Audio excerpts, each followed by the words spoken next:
பக்தர்களுக்கு வேண்டிய வரங்களை வாரி வாரி வழங்கும் ஒரே அன்னை ஆதிசக்தி. ஆதிகோடி பீடம், பவித்ரபுரி சமஸ்தானம், பரமக்குடி மெயின் ரோட், குமரிக்குடி. அனைவரும் வருக, ஆதிசக்தியின் அருளை பெறுக. நாடே பிச்சை எடுத்து நிக்குது. நாட்டுக்கு முழுக்க செலவு பண்றதுக்கு $1.5 பில்லியன், அந்த ஏர் பேசஸ் செலவு பண்றதுக்கு $500 மில்லியன். அப்போ அதுலேருந்தே என்னமா அவனுக்கு அடி வாங்கிக்கிறாங்க கைப்புள்ள மாதிரி அப்படின்னு தெரியுது இல்லை. வாங்கடா போய் ஒழுங்கா பிச்சை எடுக்கிற வேலையை பாருங்கடா, அப்புறம் நீங்கள் எனக்கு மிரட்டலை கொடுக்கலாம். அன்றைக்கி நடந்த மாதிரி நடக்கும்னா என்ன நடக்கும்? மறுபடியும் இன்னொரு தடவை அவங்க ஏர் பேசி இந்த தடவை வந்து நீங்கள் 170 அணுகுண்டு வச்சுக்கிறோம், எல்லாத்தையும் அவங்க மேலே திருப்பி போடுவோம் அப்படின்னு தான் சொன்னாங்க பாகிஸ்தான் மினிஸ்டர். இப்போ அந்த அணுகுண்டு எங்கே இருக்குது, அதை போய் எடுக்க முடியாத அளவுக்கு முக்கி முனைங்கி உட்காந்து நிற்கிறாங்க.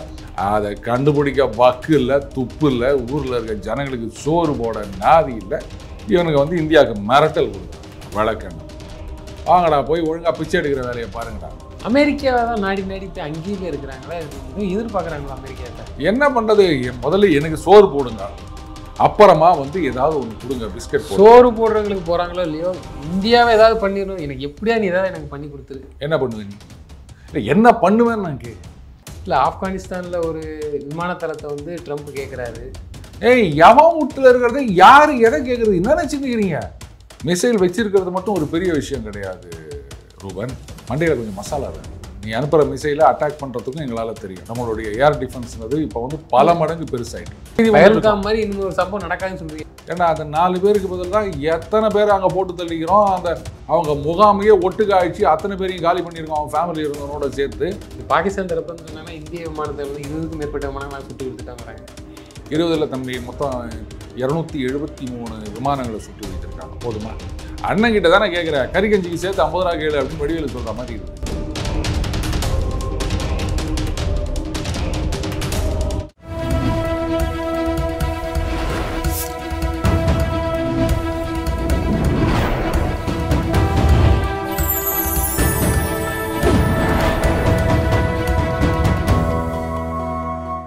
சேனல் 5 தமிழ் நேயர்களுக்கு வணக்கம். இன்றைய நேர்காணல் நம்மோடு பேசுறது டெய்லி பஞ்ச் அருண் அவர்கள். சார் வணக்கம். சார் வணக்கம் ரூபன்.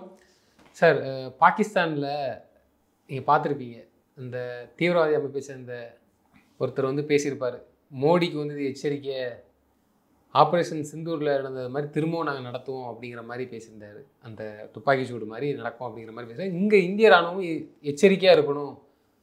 நம்ம உள்துறை பாதுகாப்புத்துறை அமைச்சர் என்ன சொல்லியிருக்காருன்னா, இதை விட மோசமாக இருக்கும் இந்தியா மேப்லேயே இருக்க பாகிஸ்தான். அப்போ திரும்பவும் போர் எதுவும் வருமா சார்? வரப்போதாக சமிக்கைகளாக இதெல்லாம். ஏன்னா பாகிஸ்தான் தரப்புல வந்து ஏவுகணையே வாங்கி வச்சுக்கிறாங்க அமெரிக்காவிடம் இருந்து. என்ன நடக்கும்? திரும்பவும் ஆப்ரேஷன் சிந்தூர் மாதிரி ஏதாவது நடக்குமா? ஏதாவது பிரச்சனை நடக்குமா? ஆனால் அவர் சவால் விடுறாரு. இப்போ இதுக்கு முன்னாடி மட்டும் பாகிஸ்தான் கிட்ட ஃபைட்டர் ஜெட்டு, ஏவுகணை, ஏர் டிஃபென்ஸ் சிஸ்டம் எதுவுமே இல்லையா? இதுக்கு முன்னாடி வச்சுருந்தாங்கல்ல. இப்போ புதுசாக வந்து ஏர் டு ஏர் மிசைல்ஸு அதெல்லாம் கொடுக்க போகிறோம் அப்படின்னா அது 2007லேயே ஆரம்பித்ததுங்க. அது பழசாகி போயிடுச்சு, அதனால் அதை ரெப்ளனிஷ் பண்ணுறாங்க. அதான், வேறு ஒன்றும் கிடையாது. சரி, எவ்வளோ ஒன்றா கொடுத்துட்டு போங்க, அதை பற்றி என்ன அப்போ? நீங்கள் 170 அணுகுண்டு வச்சுக்கிறோம், எல்லாத்தையும் அவங்க மேலே திருப்பி போடுவோம் அப்படின்னு தான் சொன்னாங்க பாகிஸ்தான் மினிஸ்டர். இப்போ அந்த அணுகுண்டு எங்கே இருக்குது, அதை போய் எடுக்க முடியாத அளவுக்கு முக்கி முனைங்கி உட்காந்து நிற்கிறாங்க. அந்த அடி வாங்கின ஏர் பேஸை ரிப்பேர் பண்ணுறதுக்கு $500 மில்லியன். எவ்வளோ? 500 மில்லியன். அங்கே நாடே பிச்சை எடுத்து நிற்குது. அங்கே போயிட்டு $1.5 பில்லியன் கடன் வாங்கின்னு வராங்க. $1.5 பில்லியனில் 1/3 $500 மில்லியன். நாட்டுக்கு முழுக்க செலவு பண்ணுறதுக்கு $1.5 பில்லியன், அந்த ஏர் பேஸஸ் செலவு பண்ணுறதுக்கு $500 மில்லியன். அப்போ அதுலேருந்தே என்னமா அவனுக்கு அடி வாங்கிக்கிறாங்க கைப்புள்ள மாதிரி அப்படின்னு தெரியுது இல்லை. அடுத்தது இங்கே இது மாதிரி இவனுக்கு எச்சரிக்கை கொடுத்துக்கிறாங்கன்னா, ஏங்க நீங்கள் வேறு? அதுதான் வந்து திடீர்னு அங்கே இருக்கவங்கெல்லாம் வந்து மர்ம மனிதர்களால் ஏதோ ஒன்று பண்ணப்பட்டு செத்து போயிடுறாங்க. எத்தனை பேர் அந்த மாதிரி போய் நிற்கிறாங்க. யார் அந்த மர்ம மனிதர்கள்னு கண்டுபிடிக்க முடியாமல் தண்டறி நிற்கிறாங்க. திடீர்னு யாரோ வராங்க, ஸ்கூட்டரில் வராங்க, போட்டுன்னு சுட்டு போயிடுறாங்க, மாடியிலேருந்து சுடுறாங்க, கடத்தலில் சுட்டு போகிறாங்க. இந்திய வீரர்களையா? அங்கே இருக்கிற அந்த தீவிரவாதிகளை யாருன்னே கண்டுபிடிக்க முடியல. மர்ம மனிதர்கள் டொக்குன்னு வேலையை முடிச்சுட்டு போய் நேர்கிறாங்க. மேபி இன்னும் ஒரு 30-40 வருஷம் கழிச்சு யாராவது புத்தகம் எழுதுவாங்கன்னு நினைக்கிறேன், யார் அந்த மர்ம மனிதர்கள் அப்படின்றத பற்றி. அப்போ தான் நமக்கு அந்த உண்மையெல்லாம் தெரியும். வழக்கமாக இது வந்து இஸ்ரேல் பண்ணுவாங்க. அவங்க வந்து என்ன பண்ணுவாங்கன்னா, இந்த மாதிரி இந்த ஜெர்மனிலேருந்து ஓடி வந்தவங்களெல்லாம் வந்து எங்கேயாவது ஒழிஞ்சிட்டு இருப்பாங்க. அர்ஜென்டினாவில் அடையாளம் தெரியாமல் ஒழிஞ்சிருந்தார். அவரை கரெக்டாக சுற்று போட்டு எப்படியோ கேட்ச் பண்ணி அலேகா தூக்கின்னு வந்துட்டாங்க இஸ்ரேலுக்கு. உன்னை இங்கே முடித்தா அது சரி வராது, எங்கள் ஊரில் வச்சு விசாரணை பண்ணி அவனை முடிக்கிறோம் அப்படின்ட்டு நேராக இஸ்ரேலுக்கு தூக்கிட்டு வந்துட்டாங்க அர்ஜென்டினாலேருந்து. அவங்க இது மாதிரி தான் தேடி தேடி போட்டாங்க. அதுக்கப்புறமா அமெரிக்கன்ஸை பொறுத்த வரைக்கும் வந்து அவங்க நேராக குண்டு போடுவாங்க.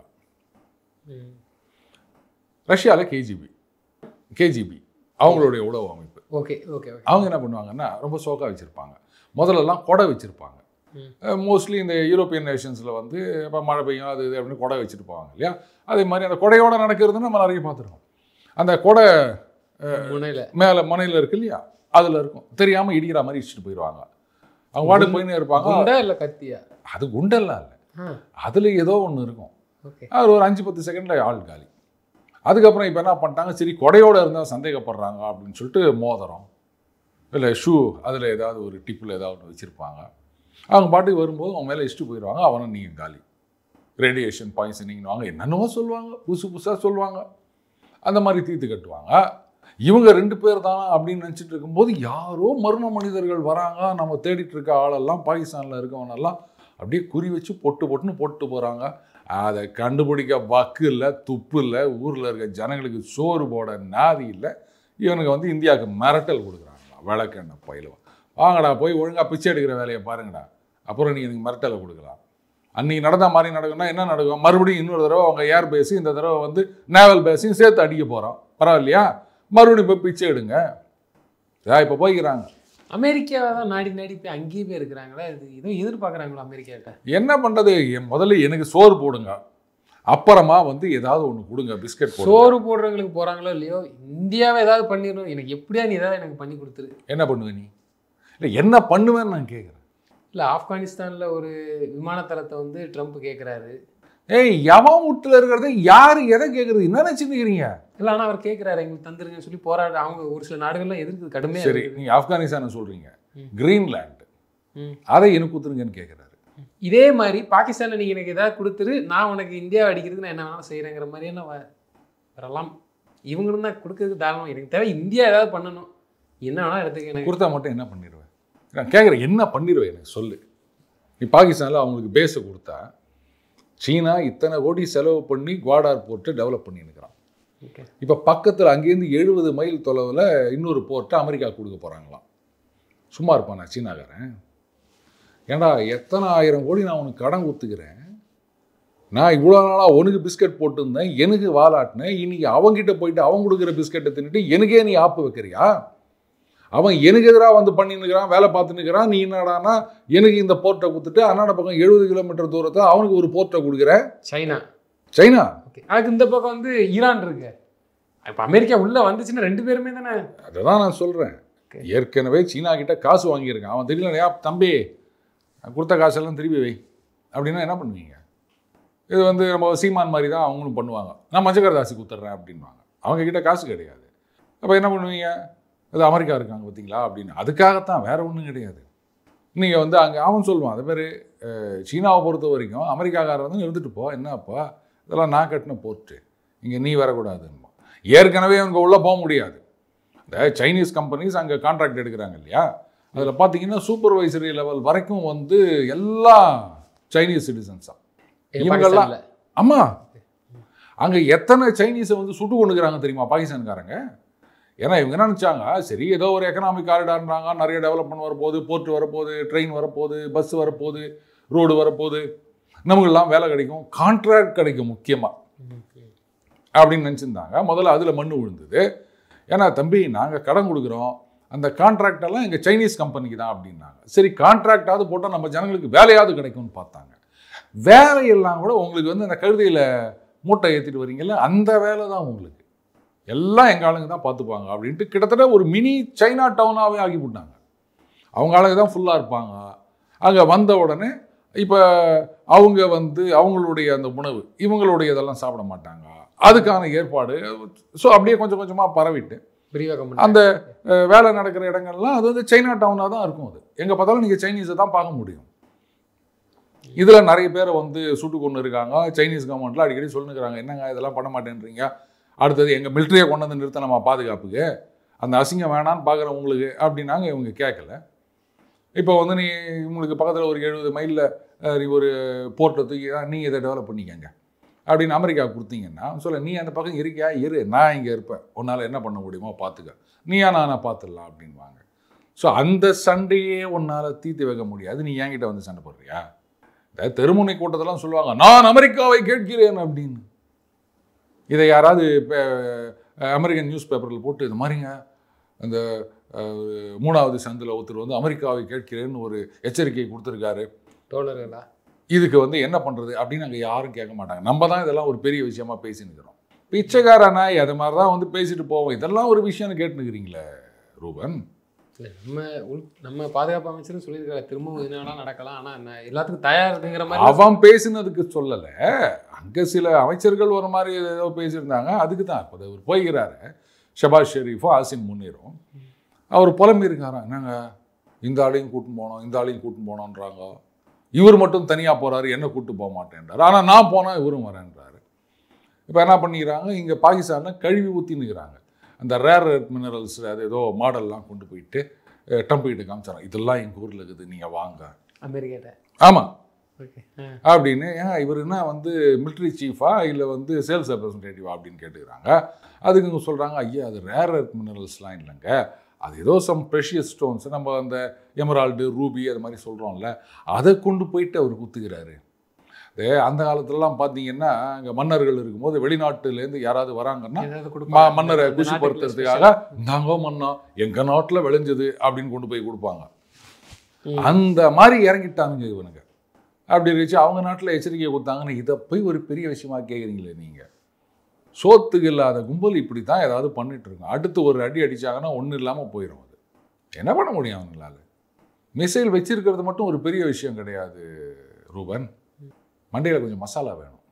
நீ அனுப்புகிற மிசைலை அட்டாக் பண்ணுறதுக்கும் எங்களால் தெரியும். நம்மளுடைய ஏர் டிஃபென்ஸ்னது இப்போ வந்து பல மடங்கு பெருசாகிட்டு இருக்கு. இல்லை அது கரெக்டு தான். அவங்க நேரடியாக இராணுவ ரீதியாக பண்ணுனா வெளிப்படையான ஒரு போராக இருக்கும். ஆனால் அவங்க பண்ணுறது ஃபுல்லாமே இந்த தீவிரவாதத்தை வச்சுக்கிட்டு உயிர் பலியை கொள்வது, அதுக்கும் நம்ம சரியாக வச்சுருக்கோம். சரி, முன்னே இருந்ததை விட இப்போ இந்த மாதிரியான தீவிரவாத செயல்கள் அப்படின்றத பல மடங்கு குறைந்து விட்டது.